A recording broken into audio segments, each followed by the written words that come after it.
Hey, welcome, guys. Welcome, guys.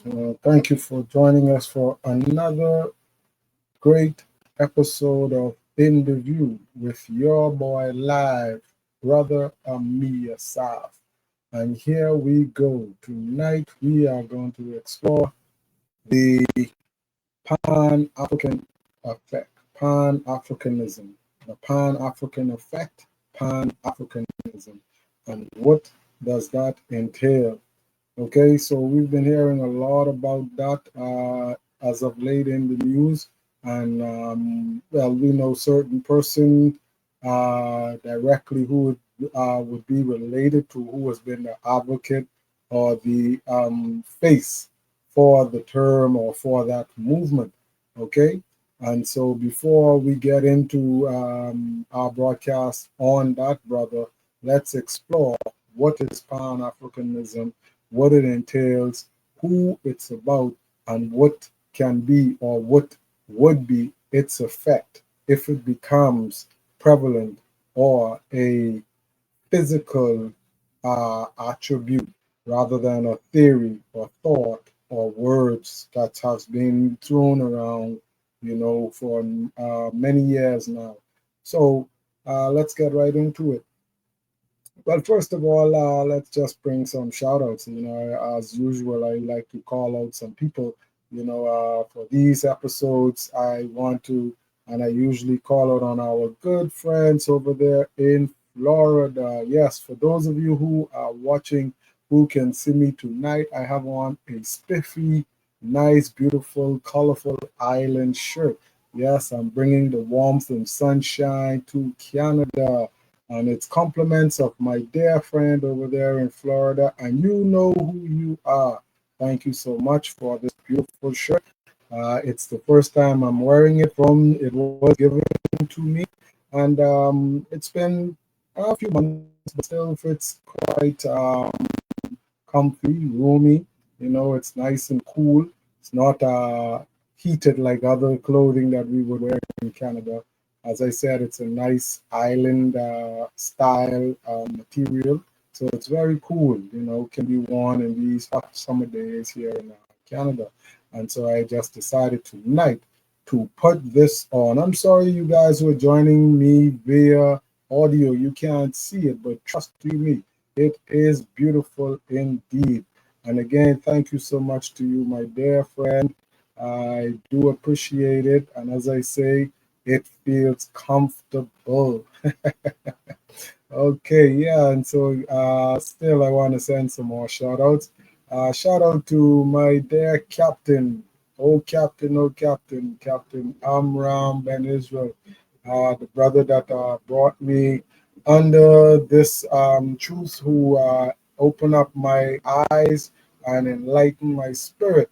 All praises to the Most High for him and the great righteous act that he performed, in taking the time to approach this brother and breaking bread and, opening up the word of understanding for me. And for the past, well, I won't say how many years, but it's been a few years since the brothers brought the light into my life. All praises to the Most High for the spirit of understanding. And I just give him all thanks and praise for him. I want to send a shout out to the brothers over there in Toronto, Thug. Yeah, I got to call you, brother, so because we are laboring over here in this fight, in this truth in Canada primary. Yeah, we also have IUIC down there in Toronto. I'm not too familiar with where all they are located, but I know they have a Toronto camp. So yeah, we give them props and give thanks and praise to the Most High for them. For those of you who do not know, while this is a podcast, it is also under the category of a religious program. So, in keeping with that, we try to, keep our conversation to a humble, clean, and proper dialect. We also try, whenever we show videos, to show clean, wholesome family videos. Sometimes you may get some things that are a little overboard, but not in not in visual deplorative. Okay, it won't be deplorable that we cannot show it in video.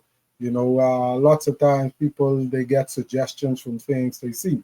We cannot help that. You know, your mind is your mind, and whatever you presume the video to say to you, it's what it says. Much like the word of God, it can have many different interpretations by many different people. So, with that being said, you know, just want to say that this within itself is not a Christian program. It is not particularly a religious program, but it pertains to the Most High God and unto righteousness and righteous speaking. Okay? For I myself, I would not say pride because pride is not a good thing, but I try to keep myself as humble as I can and as righteous as I can. Okay? All praises for that. So at times you're going to hear me say the phrase all praises. So that is a praise given to the Most High for all things, in all things, no matter the situation. Okay? And so, as I said, let's get back to my topic. Tonight we are going to look at Pan Africanism. Okay? Pan Africanism. And the first thing I want to do with that is let's go to a dictionary. Okay? And for that, I went to the Oxford Dictionary and I looked up the word Pan Africanism. And the meaning that I was given, it says that it is a noun.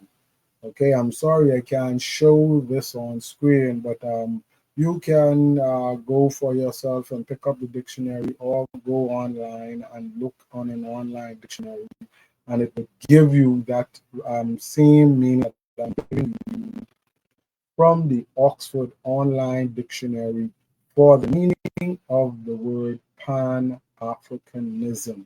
Okay, again, it says it's a noun, and the meaning that it gives, it says the principle or advocacy of the political union of all the indigenous inhabitants of Africa.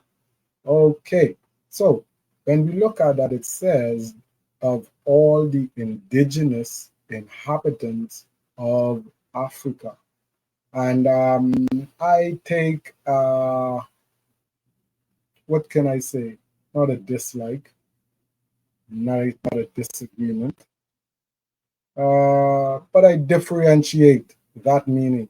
Okay, I differentiate that meaning because we all who have understanding know, and you know, a lot of us who are so-called black people, we realize that we are descended from the original ancestry of the so-called black African man that came from the continent of the so-called Africa. Okay, it was not that name many years ago when we would have been the people that were the inhabitants of that landmass. It had many numerous names, but for today's conversation and for today's understanding, it is called Africa. And so, this meaning that it is giving when it says the principle or advocacy of the political union of all the indigenous inhabitants of Africa. Yeah, so that is directly stating that the countries of Africa, the countries of Africa, and the indigenous inhabitants of those countries are who are the persons that this Pan Africanism really solely relates to. And so, why I say I differentiate for that meaning is because what about, well, I would not directly say myself because I have no ties to that landmass in any of those countries, but what about the people who have direct ancestral links to that land? Because lots of us, again, I keep saying us because I inherit that, you know, as being a so-called black man and as knowing my history. So I always keep it personal, but I don't want to just make it personal or keep it personal because as the show dictates, it's called In the View. And I don't want it to just be my view, okay? It's the view of the public, the viewer, who gets to disseminate what they want from what I bring to them. That is what I solely want to do when I do this broadcast, okay? And so, as I say, I disagree. I'm saying it strongly now. I disagree with the meaning of the Oxford Dictionary's interpretation of Pan Africanism. All right? Because again, I want to speak in the light of those persons who have a feeling of relation, who have direct ancestral ties, and who have interest in the continent of Africa or in one of the countries that is located in Africa. All right. So there are spiritual ties to that country, sorry, to that continent. There are financial ties to that continent, and there are social ties to that continent in the way of family, in the way of friends, in the way of ancestral lands or properties. So we who are not directly linked or living in Africa are being said to be um, void or removed from the Pan Africanism effect. Okay, if you get an understanding of what I'm trying to say, we do not exist or matter when it comes to the Pan Africanism effect. Okay, and that's why I say I don't agree with that, because just as when you look at it, all so-called white people, no matter where they are, they share an ancestral link, and they do look out for each other no matter what. And so it is with all the other races. Okay, that is how it is with all the other races. Wherever their inhabitants leave and land, and they take up residence in whatever country, place, or land they go, they still keep that tie with their home. Okay? But for the so called black man, we have lost that tie. But not so much lost, it has been taken away from us. Okay? It has been hidden, it has been removed. All right? Because majority of the so-called black people, and I'm speaking for the Western Hemisphere, who live in the primary Western Hemisphere of the Americas and the Caribbean, they hardly can identify, particularly with saying, okay, I have a family member that lives in some country in Africa, okay, or my grandfather or even great grandfather originated from this country in Africa, okay. That has been taken away from us, not so much in that we do not have the relation or the ancestry, but because we have lost our identity, we have lost our heritage, we are oblivious to our history. So that is why so many of us cannot relate or even conceive or want to be included in this Pan Africanism. Okay, so it speaks to the plight of the so called black man, of what, and I'm going to go spiritual in this effect, of what the Bible says about the curse that is put on the black man, and even in today's world. Okay, that curse that was put on our ancestors, some more than 400 years ago, it still resides with us. Okay, and I won't go too deep into the spirituality or to the religion or to the what do they call it? Anyhow, into all of that mumbo jumbo. Okay, and I call it mumbo jumbo meaning because religion and spirituality is just terms that people use to belittle or take away, okay, from the truth of the word of the Most High God. All right, we do not need to get too much into that. As I say, it's a show off of the spiritual aspect, but it's more so of in the view of things that are going on around us. But back on topic. Yeah, so that is the Oxford Dictionary's interpretation or meaning of Pan Africanism. And I'll read it again for those who may not have heard it. It says, the principle or advocacy of the political union of all the indigenous inhabitants of Africa. All right. And again, as I said, that in my interpretation is saying that it's speaking to the countries that are directly situated or located in the landmass of Africa and the people that reside in those countries. So it neglects or negates us, the so called Black people who reside outside of Africa. So that is the Oxford Dictionary meaning.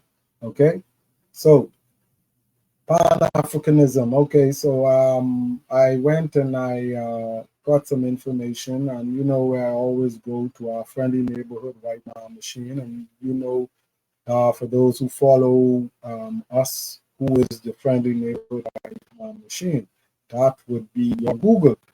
And everybody has a Google, whether it's on their laptop, it's on their watches, it's on their cell phones, it's on their office computers, wherever.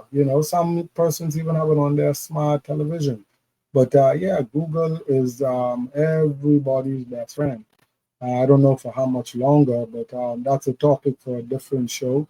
But you know where I'm coming from when I say that. And yeah, as I said, I went and I got some information from Google. Okay.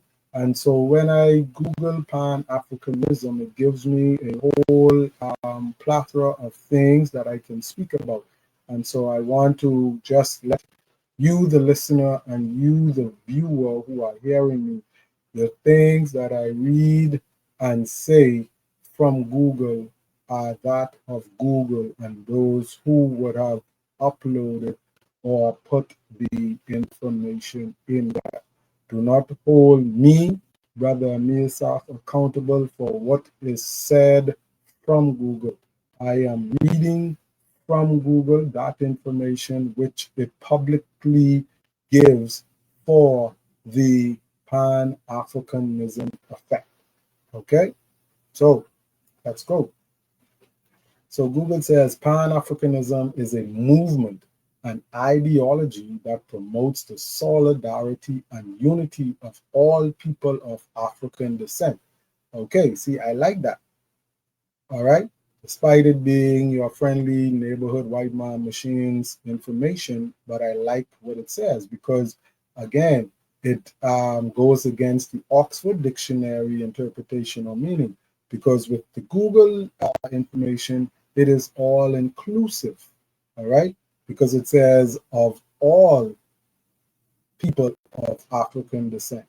Right. So it does not necessarily dictate that you have to be living in Africa at this very moment to be a part of the Pan Africanism effect. All right, so let's read on. It says both on the continent of Africa and in the diaspora. Okay, yeah, so that's self explanatory because when it says the diaspora, it's talking about throughout the world, all places in the world, wherever the so called Black man would reside. Okay, to foster political, economic, social, and cultural liberation and progress. Okay, so it gives you a whole venue of things that Pan Africanism would foster or cover. All right. But when we would have read, as I said, the Oxford Dictionary meaning, it says a political union. So you see, it's only a political union to the Oxford Dictionary. But the Google information says it's for political, economic, social, and cultural liberation and progress. Because why? I just said that. Okay, because every so-called black man in this world can relate to the continent of Africa in some particular way. Okay, as I said, it's either financial ties, which would be economical. It could be family ties, which would be either political or social. It could be cultural ties, which would either be a movement, um, a religious faith, history, identity, all of these things. So I agree with Google when it says that. All right, so let's read on. It says, stemming from shared experiences of slavery, that right there is the primary thing that I want to allude to when I say that is how Pan Africanism can entirely relate to all so-called black people all through the world, but primarily with those in the Western Hemisphere. Because why? The majority of the so-called black man living in the Western Hemisphere, they originate there not through their willingness or their choice of movement. Because remember, slavery had taken effect, and the majority of the so-called black ancestors would have been taken to this Western Hemisphere and put into slavery where they would have given their labor freely. Okay, freely. And I use the term freely loosely because when I say freely, meaning they labored, but they were not paid. That's why I say freely, not in the context of literally being free. Sorry, what is the word? Well, anyhow, not in the context of them, okay, working by choice. They were forced to and did it for free. Okay, that's why I said freely. Okay, so yeah, so slavery is the tie that ties all so-called black people in this Western Hemisphere to the land of Africa, the so-called Africa today. All right. And then it goes on to say colonialism. All right, we know what colonialism is. That would be the ownership, the demography, the rulership, the power structure, and the what's another word? Well, anyhow, all of that, including the white, so-called white race and countries and peoples that would have taken control of the land masses, countries, and places of the rest of the world where they themselves were not native to. Okay, where they themselves were not native to. That was the colonialism system. Okay, and that fell under primarily the ruling government or the ruling country at the time of colonialism, which would have been the English system. All right, the English system, so-called Britain, so-called UK. All right. And it says, and racism. And that's another big and powerful one, racism.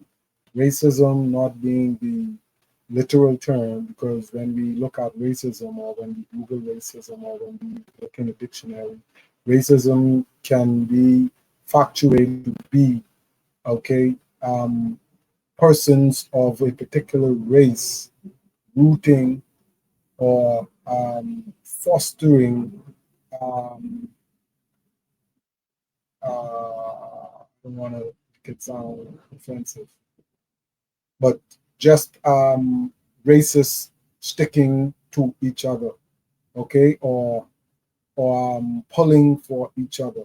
All right. So if a so-called black man would speak up or fight for or defend a so-called black man, that is called racism.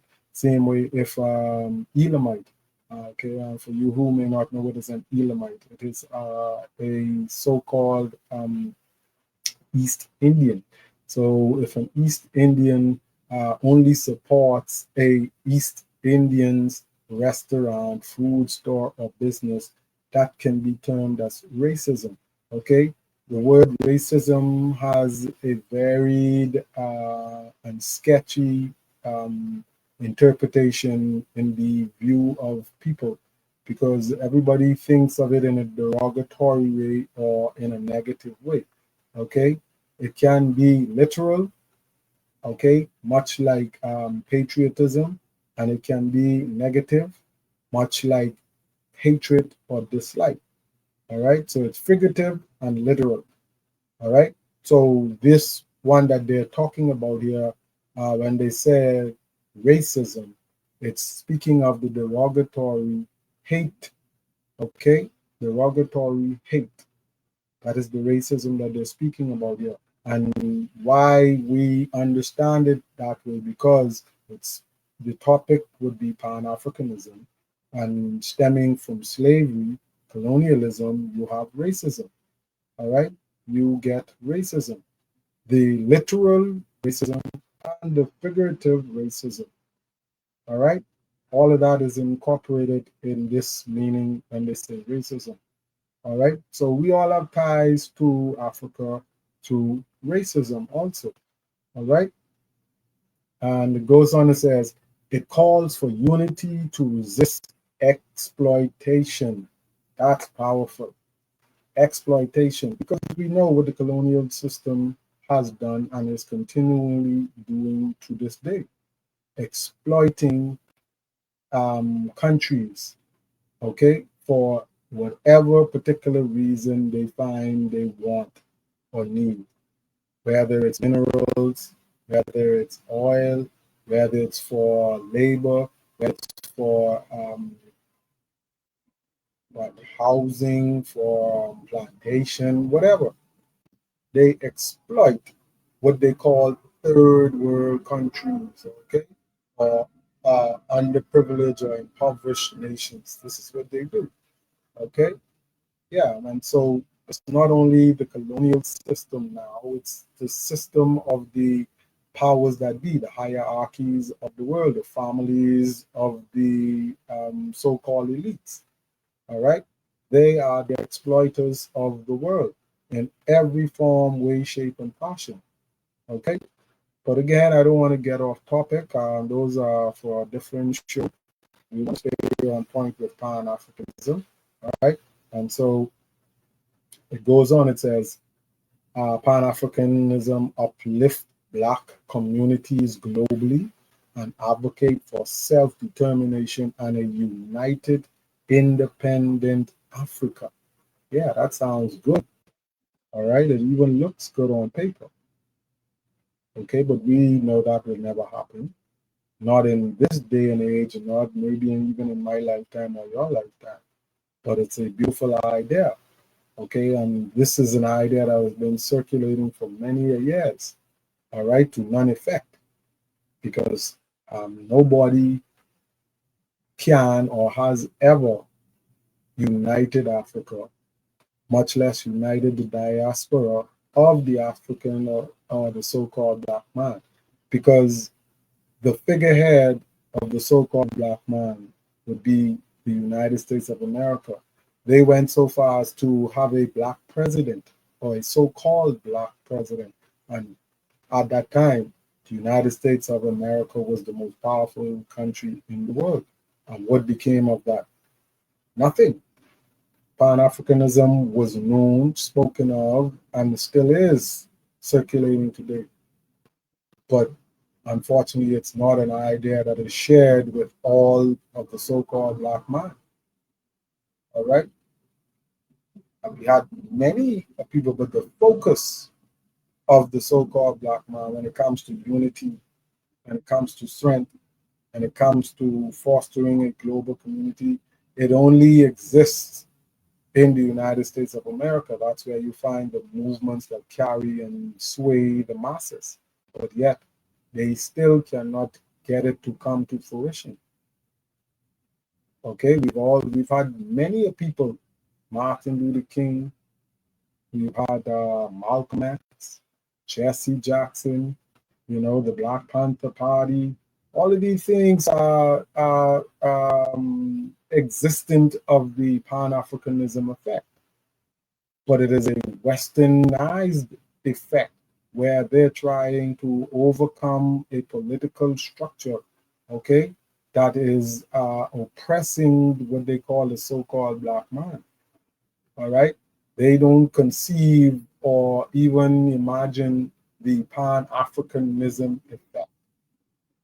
It is all in the Western hemisphere about coming out of from under the foot of the so-called white oppressor. Okay, so the Pan-Africanism effect is separated from the African and from the American idea. All right, there are two separate ideas which are working toward one goal, but it is not combined and it is not together. All right, it's not combined and it's not together. They both have two different agendas. When we look at it, Africa wants African independent political control. Okay, when we look at it, the Western Hemisphere for the so-called black man wants what's due to them. They always cry for the land. They cry for reparations. They cry for more political figures. They cry for more government cooperation. Okay, so needless to say, the so-called black man does not have a united agenda in the two hemispheres, the West and the East. All right, so that Pan-Africanism effect cannot take place or will not take place until you have a united front or cooperation. All right, that is when that would take place. Okay, because it says the Pan-Africanism uplift black communities globally, but that is not what's actually happening. Right? And it says, and it advocates for self-determination and a united, independent Africa. Okay, so you see, a united and independent Africa. But not everybody's on board, like I said. Okay, the Africans themselves aren't even actually united in the cause. All right, because why? They're being exploited, and because of colonialism. All right, so the powers that be do not want to see them united. Never want that. All right, so this says the core ideas and goals of Pan-Africanism: unity and solidarity. The central tenet is the shared destiny of people of African descent, creating a sense of common purpose across continents and nations. Beautiful. All praises. That sounds beautiful. But again, it's just a figurative uh, connection of words that will never be a literal sense or a physical happening. All right?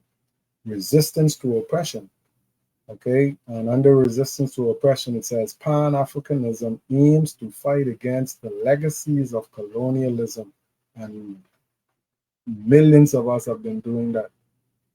Okay, from time immemorial, we have been trying to fight, and that right there is the premise of the Pan-Africanism in the East, not in the West.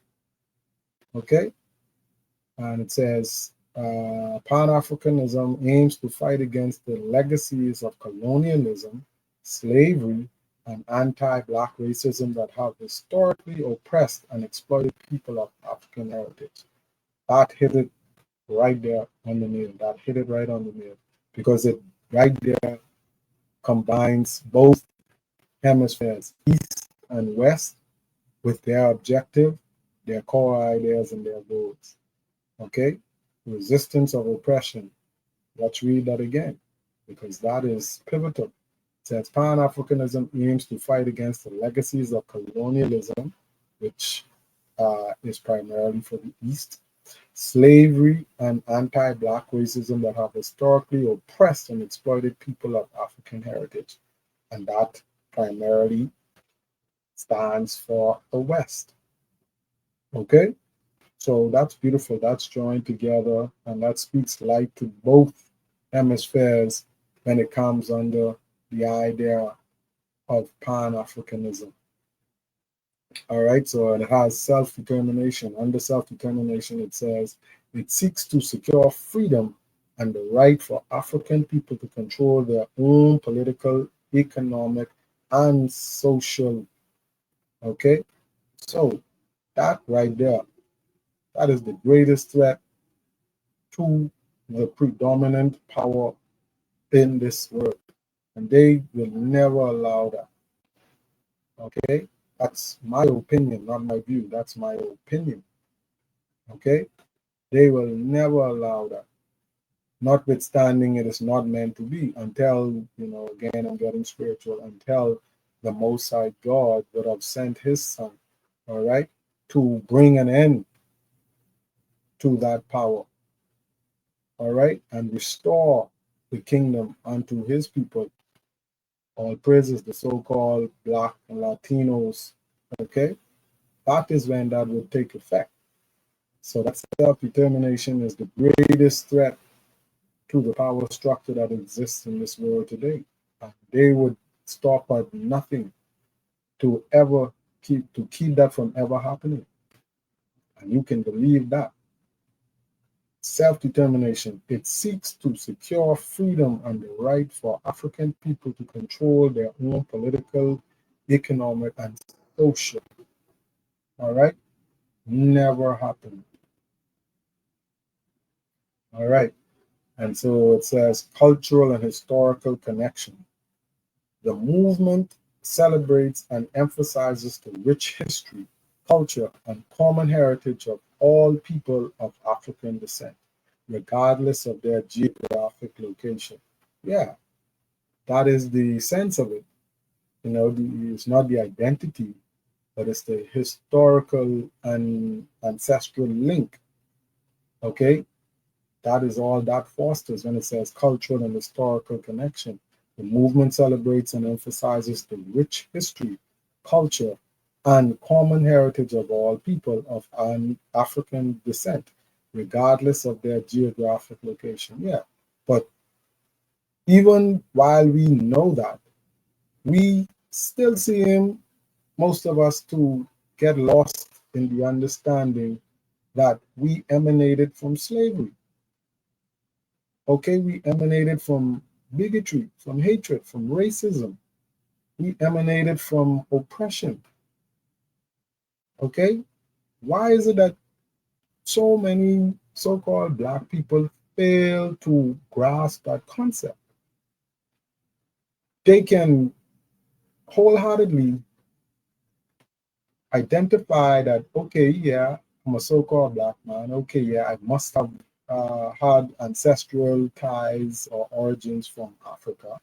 Okay, yeah, I like to do, well, not like to do, I am preeminated to do the things that the so-called Black man does, such as speaking in that Black slang, the way we walk, the way we talk, okay, the way we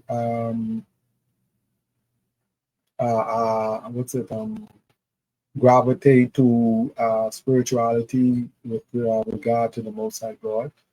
All of these things are things that we inherit, okay, through the ancestral ties of the so-called Black ancestry. But yet, it eludes me how brothers and sisters cannot fathom the idea that, they are a direct result of slavery on this side of the world. So many of them, they only believe that, okay, I was born, my mother was born, my father was born, and here we were, and here we are, not having any clue, idea, or desire to want to know their history, to find out their identity. Okay? And I won't go too deep into that, but yeah, it is important to find your identity, not just know the top layer of, okay, I'm a so called black person. Boom. Yeah, that's, literal. You can look at your skin color and see that you're a different color from the other races or the other nations. And so in today's world, you're called a so called black man. And everybody concludes that, okay, we came from Africa, but how did you get here? Why do you remain here? What did you do, or what did your foreparents do while they were here? This is your identity that you need to come to the understanding of. And how are we going to get out of here? And when? Okay? This is what Pan Africanism does not teach. All right? So you have to seek that in another place, in another forum, in order to uh, identify who you are, who your ancestors were, okay, and the reason why our people are in the condition we're in. All right. So, on the cultural and historical connection, oh, I finished that. It says emancipation and liberation. Emancipation. I thought we were all emancipated. I guess there are no free countries, sorry, not free, freed countries in this world anymore. It says the ultimate goal is to liberate African peoples from external control and exploitation, working towards an independent and prosperous future for the continent and its diaspora. All right. So that's emancipation and liberation. That is what that the goal of Pan Africanism and the liberation speaks to. All right. The ultimate goal is to liberate African peoples from external control, and the external controls are the greatest obstacles and odds that we fight against. We as an individual, we as a group, and we as a nation, because it's all surmounted against us in every way, shape, form, and fashion. They would not ever want to see not one single black man, excuse me, so called black man, ever raise the head, uplift himself, because why? That would cause him to empower others. Okay? And no, sir, they don't want that. You can forget that. So when you speak about external control, you would never ever relinquish that control. Never. All right? And exploitation, that within itself is the next given. You can never stop that. No matter how you try. They have the power and the authority, they have the might. All right. I hate to be a damper on people's parades, but when you look at the continent of Africa, you see countries standing up. Yes, I applaud that. Okay, and wholeheartedly, I love that.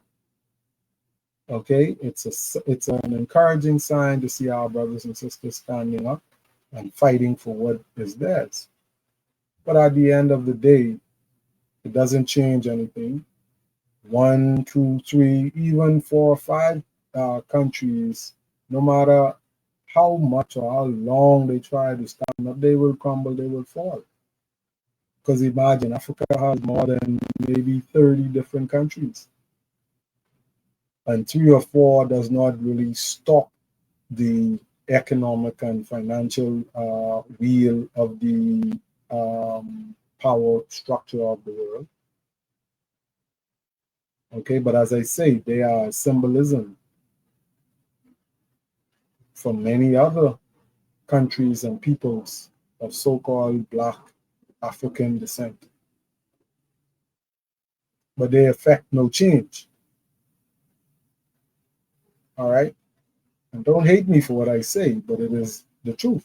They affect no change other than for us to clap and say, yay, but look at the world. How has any of it changed due to them saying no? All right, nothing. And okay, it says working towards an independent and prosperous future for the continent and its diaspora can never happen because why? We ourselves can't even unite as so-called Black people. Western Hemisphere, Western Hemisphere so-called Blacks can't even identify with their heritage of the Eastern Black. So we have to first work on uniting ourselves as one people, one nation of people before we can talk about Africa and its liberation. Because believe it or not, we here in the West, we, well, again, spiritually, we are designated to be the bearers of the change of the world, not our so-called ancestors, lineages that are back there in the so-called African continent. They have no effect on the world. They will not affect the world because we who are in this truth have understanding that we who are the so-called tribe of Judah, our praises, okay, who are strong in this Western Hemisphere are the ones who are supposed to be putting in this change for the world, okay? Because of the majority of our um, ancestors over there in Africa, majority of our people in Africa, they don't even believe in the Most High God, much less worship Him. So they're fighting a physical battle. And the word tells us it's not a physical battle, it's a spiritual battle. All right, and the enemy is in the high places. Okay, so the fight they're fighting has no effect, none whatsoever, because they're fighting in the wrong way, fighting through politics and for politics. Okay, through economics and for economics, but it's a spiritual war. All praises, it's a spiritual war. All right, so from there, what do we have? Okay, it says historically. Under historically, it says response to colonialism. And the movement gained significant momentum in the late 19th and early 20th centuries as a direct response to the European colonization of Africa. Really? Are they joking? The movement gained significant momentum in the late 19th and early 20th centuries as a direct response to European. That's garbage. Because they're trying to say in the 19th and 20th century, the Europeans just colonialized Africa, which is foolishness. That is foolishness. Because the Europeans were already invading Africa way before the 19th century and the 20th century. Slavery just didn't happen in the 19th century or in the 20th century. So that right there is foolishness. So the movement, they say, gained significant momentum in the late 19th and early 20th centuries as a direct response. It can't be a direct response because who were the people exploiting Africa at the time for its minerals and its people during slavery? Couldn't have been the so-called black man himself. Couldn't have been the Moabites.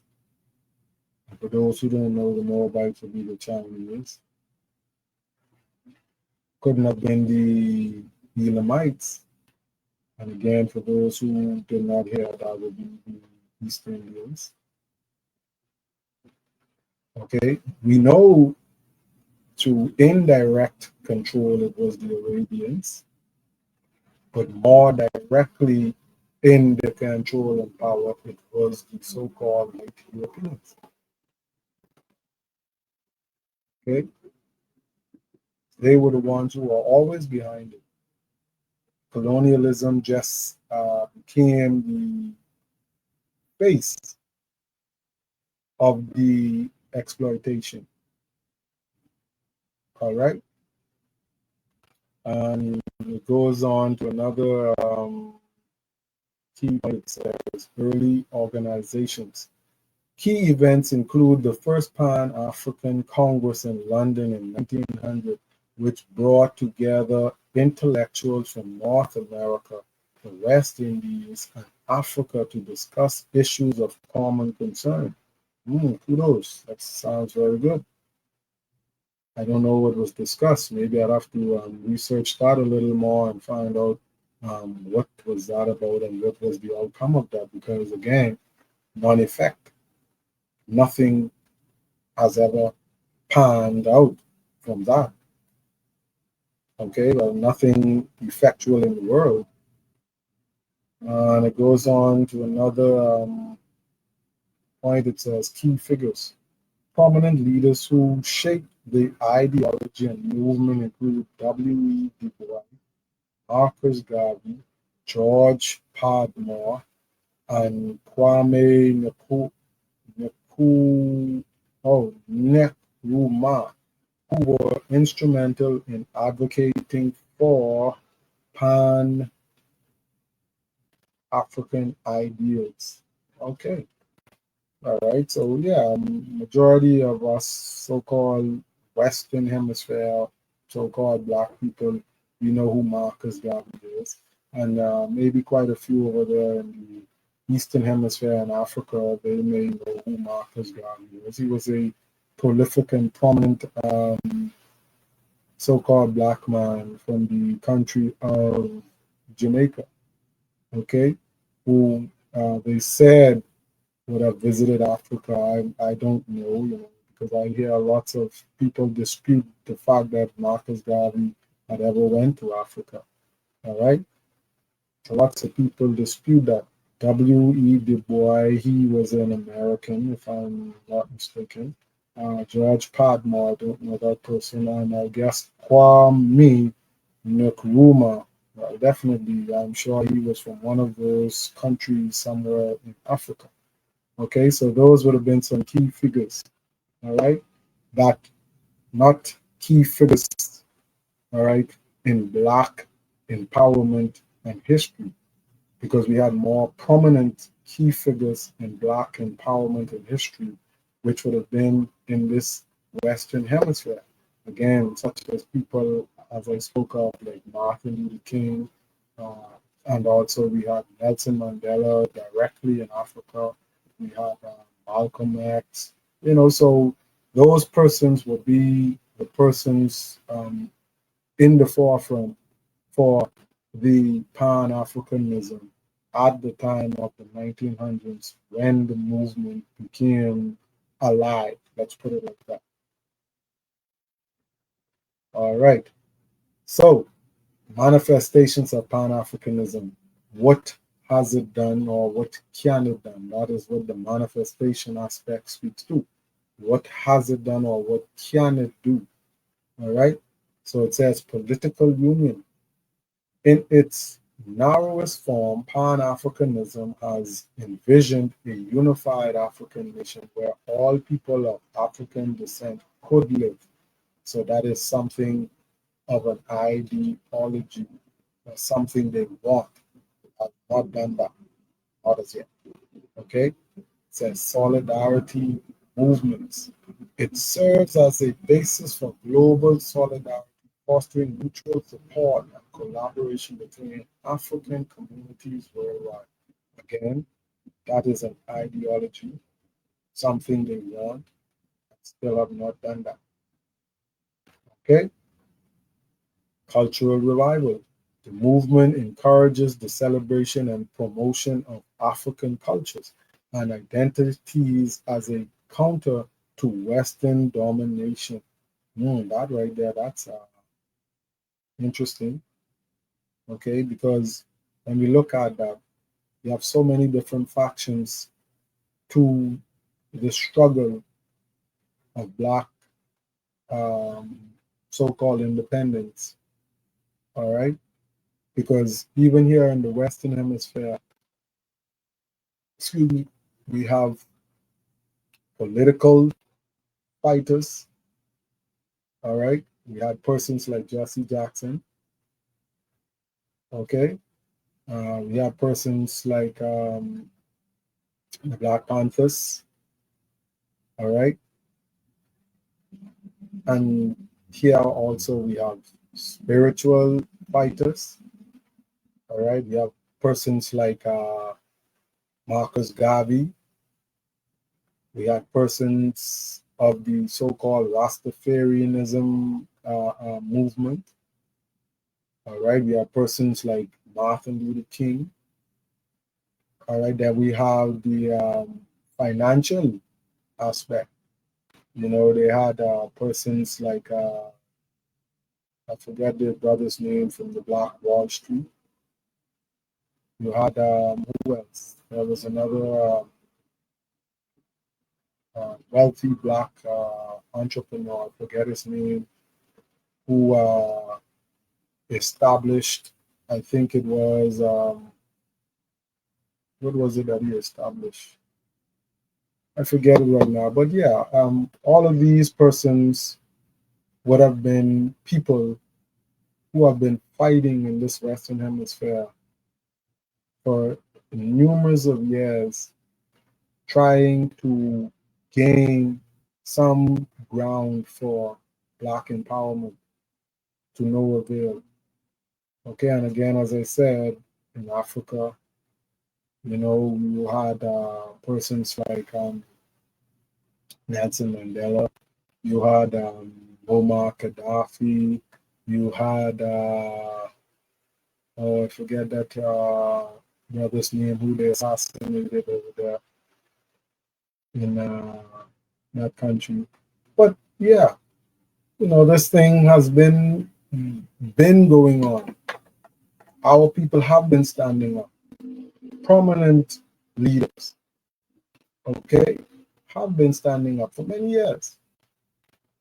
But again, as sad as it is and as hard as it is to hear, we have to come to the truth. It has no effect, not in the standpoint of a physical form. All right? It takes no physical form because it says manifestation of Pan Africanism, political union, no. Solidarity movements, no. Cultural revival, yeah, it sparks cultural identity, because it lets us know who we are directly, but it does nothing culturally. Doesn't unify us, doesn't solidify us, doesn't uplift us, doesn't free us.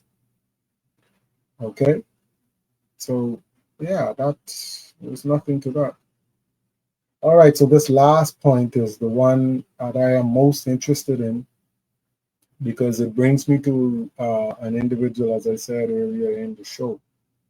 Uh, and I'm going to call the individual's name after I read this. Okay? It says Pan Africanism, a literary school or movement. All right? And it reads Pan Africanism is an idea that aims to encourage and strengthen bonds of solidarity between all indigenous peoples and diasporas of African ancestry. And what's key in that for me, it speaks about school.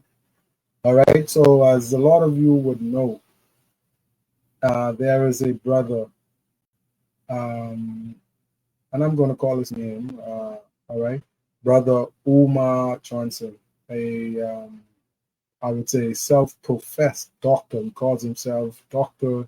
Umar Johnson. I don't know if the brother is a doctor of some scientific because he calls himself a Pan-Africanist. He calls himself, I think, a doctor of psychology, if I'm not mistaken. But again, I don't know his credits. I don't know his accomplishments. I can only go by what I know him to be called and what he called himself. All right.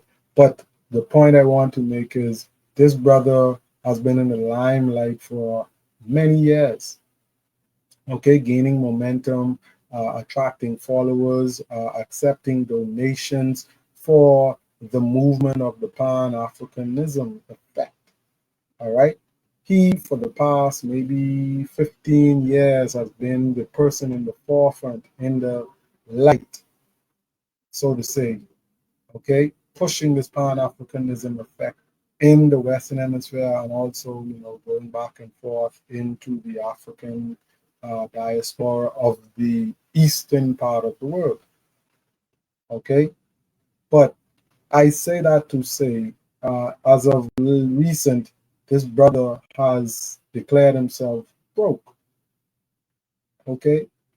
And for past 11 years, just as it says, Pan Africanism, literary school or movement, the brother has been advocating for opening a school, which he called the Marcus Garvey School of something rather another. All right, I'm not too deep into it, but I have the um, cover story of what it is he was all about. And yeah, he was accepting donations for many years. People have been donating, and he even has followers who are out there accepting donations on street corners. They have little locations where you can go to and stuff like that. Sign up for the school because people have signed up. I don't know if they pay tuitions. I don't know what monetarily they have done, but I understood that persons had signed up. And again, this brother is located in the Americas and United States of America specifically. Okay, and my thing is that again, this brother has been collecting donations personally. All right, even accepting them from followers who were collecting from others who wanted to donate. Okay, and the brother has recently said he is broke. Somebody hacked his bank accounts, not bank accounts. All right, his personal account and the supposed to be business account affiliated with the college or the school. All right. So somebody hacked those accounts, which in turn left him tied up and cash binded, meaning he's broke. And he was on Instagram and TikTok, not asking, begging someone or some peoples to help him. The brother is well known because he calls himself the King Kong of Pan Africanism. No, I'm sorry, I misspeak. King Kong consciousness. That's what he calls himself. But his genre, his thing, his primary focus, his advocacy is Pan Africanism. All right, we've seen him on lots of shows where he's been interviewed. He's been to lots of speaking engagements. But this brother was the face in the Western Hemisphere and indeed lots of different places in the world for Pan Africanism. strong, intellectual, so-called black man. Okay, very eloquent with his speech, quite knowledgeable, very passionate. Okay, I've never seen him having any ties or speaking to anything political. Never seen him affiliated with any religious denomination. So he's not been going it all alone by himself. And through his intellectual prowess and his eloquent literary capabilities, he has amassed a great following. But where has the money gone?